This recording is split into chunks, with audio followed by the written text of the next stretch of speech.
স্বরাষ্ট্র এবং প্রাথমিক ও গণশিক্ষা উপদেষ্টার পদত্যাগ দাবি করেছেন প্রাথমিক বিদ্যালয়ের শিক্ষকরা।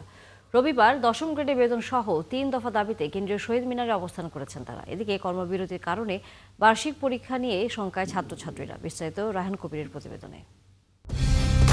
কালার এক্সপার্ট, জর্জ স্যাপ এবং মাইল্ড অন হ্যান্ডস টেকনোলজি সমৃদ্ধ অরিক্স ক্রিস্টাল ওয়াশ আপনার লন্ড্রি এক্সপার্ট।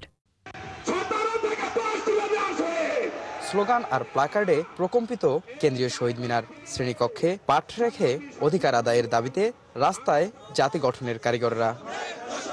3 দফা দাবি ও শনিবারের পুলিশি হামলার প্রতিবাদে লাগাতার অবস্থান কর্মসূচি শুরু করছেন সরকারি প্রাথমিক বিদ্যালয়ের শিক্ষকরা। সকাল গড়াতেই এখানে বাড়তে থাকে সমাগম, জোরালো হয় দাবির সুর। তবে শ্রেণীকক্ষে পাঠদানে ব্যাঘাত ও ছাত্রছাত্রীদের পিছিয়ে পড়া কোনোভাবেই কাম্য নয় বলেন আন্দোলনরত শিক্ষকরাও। প্রাথমিক শিক্ষকদের মূলত যৌক্তিক দাবি হচ্ছে 10ম গ্রেড, কারণ এখন সকল শিক্ষক স্নাতকোত্তর অর্জন করেছে। সেই ক্ষেত্রে আমরা দেখেছি আমাদের সম্ভাবনা অথবা পাশাপাশি যে ডিপার্টমেন্টগুলো আছে তারা প্রত্যেকে 13তম অথবা 15-16 থেকেও তারা 10ম গ্রেড পাচ্ছে, তাহলে আমরা কেন পাবো না? লাগাতার কর্মবিরতিতে আমরা যাচ্ছি, সেখানে কোনো তালা প্রয়োজনে আমরা তালা দেওয়ার কর্মসূচিতেও পরবর্তীতে বুঝতে পারি আর কি। আমাদের এই জীবনযাত্রার মান ব্যয়, আমাদের সামাজিক মর্যাদার খুবই কম। আমরা কোনো কর্মচারী হয়ে থাকতে চাই না, তৃতীয় শ্রেণীর কোনো কর্মচারী চাই না। জানান সন্তানরা পিছিয়ে পড়ুক তা কোনো শিক্ষক অভিভাবকই চান না। দ্রুত দাবি মেনে নিলে সবার জন্য মঙ্গলকর হবে।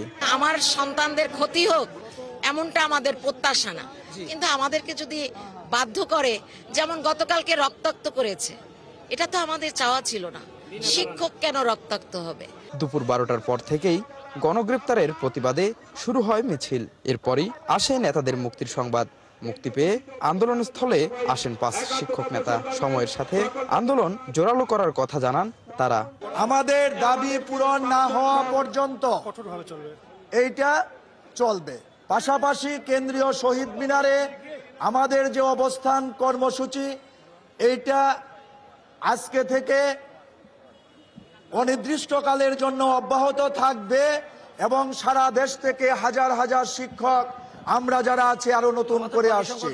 যৌক্তিক দাবির পাশে দাঁড়াতে রাজনৈতিক দল ও সুশীল সমাজের প্রতি একাত্মতার আহ্বান জানান আন্দোলনকারীরা। রায়হান কবির, 71, ঢাকা।